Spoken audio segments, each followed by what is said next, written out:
오늘은 구단주 특집입니다. 첼시는 110년이 넘는 긴 역사를 자랑하지만 구단주는 몇 분이 지나가지 않았는데요. 특히 창립주인 미어스 집안은 장기간 첼시를 이끌게 됩니다. 그럼 역대 구단주는 누가 있었고 무슨 특징이 있었는지 보도록 하겠습니다.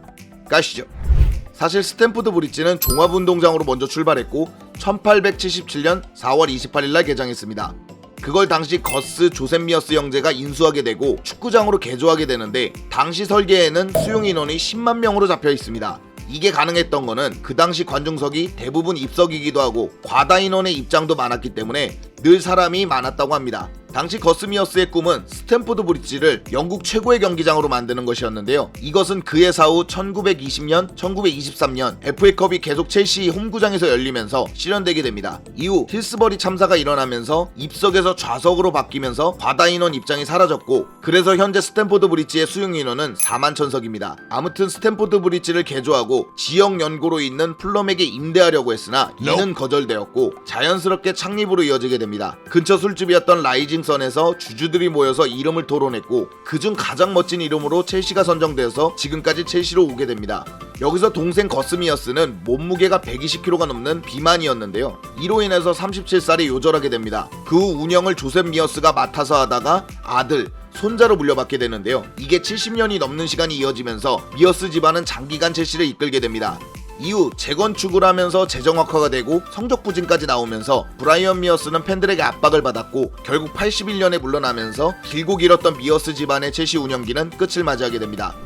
그리고 등장한 건 켄 베이치인데요. 82년 투자 사업으로 큰 돈을 벌었던 켄 베이치는 첼시를 단돈 1파운드에 구입하게 됩니다. 당시 첼시는 빚더미에 앉아있어서 누가 빚을 떠맡느냐가 문제였기 때문에 그냥 상징적인 인수금액으로 넘겼다고 보시면 될 것 같습니다. 그도 그럴 것이 스탠포드 브리지의 소유권과 명령권도 84년도에 매각이 되었는데요. 당시 서포터즈들은 기금 모금을 하면서 스탠포드 브리지를 찾아오려고 노력했고 92년도 12월에 되찾아오는 것에 성공했는데 당시 켄 베이치는 구장 소유권이 다시 넘어가는 것을 방지하기 위해서 첼시 피치 오너스 그룹을 설립하게 됩니다. CPO는 구단주 경영진의 영향을 받지 않는 비영리 독립단체이기 때문에 지금도 중축을 하는 데 있어서 건들 수 없는 가장 큰 문제가 되고 있는 상황이라 볼 수 있습니다. 그러나 당시에는 첼시가 재정적으로 부유한 클럽이 아니었기 때문에 이런 조치는 필요했다고 봅니다. 이와 별개로 켄 베이치는 적극적으로 구단에 투자하면서 디마테오, 드사이, 하셀바잉크 등 외국의 좋은 선수들을 사와서 경쟁력이 있는 클럽을 만듭니다. 문제는 본인의 개인 사업 투자가 실패하면서 구단 투자도 줄었고 첼시는 다시 빚더미에 앉았다는 게 문제입니다. 결국 이 빚 문제 때문에 켄 베이치도 04년도에 구단을 매각하면서 떠나게 됩니다.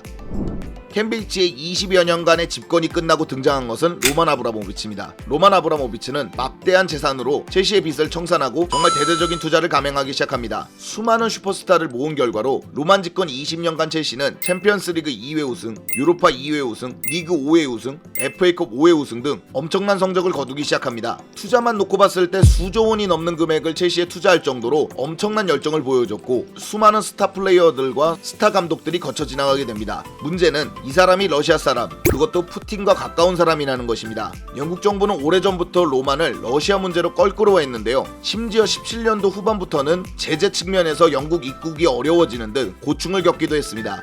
물론 이건 마리나를 필두한 운영체제가 마련된 다음이라서 어렵지 않게 구단을 굴릴 수 있었지만 러우 전쟁이 터지기 시작하면서 상황은 급격히 안 좋아집니다.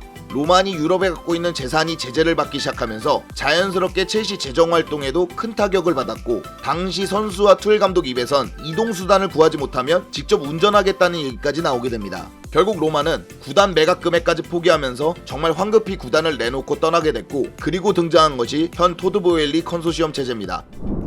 자, 이렇게 구단주들의 특징을 보면서 빠르게 봤는데요. 거스 미어스와 조셉 미어스가 창립을 하고 그 아들과 손자 켄 베이치, 로만, 그리고 토드보웰리까지 몇 명 되지 않은 사람들이 거쳐갔지만 그 거쳐간 구단주들마다 장기간 집권을 해서 그런지 특징들이 분명히 있는데요. 그런 특징들을 잡아보는 재미난 특집이었던 것 같습니다. 자, 이런 식으로 첼시의 역사를 군데군데 돌아보는 이런 컨텐츠도 자주 할 테니까요. 여러분들의 구독과 좋아요를 꼭 좀 부탁드리도록 하겠습니다. 저는 더 좋은 영상으로 찾아뵙도록 하겠습니다.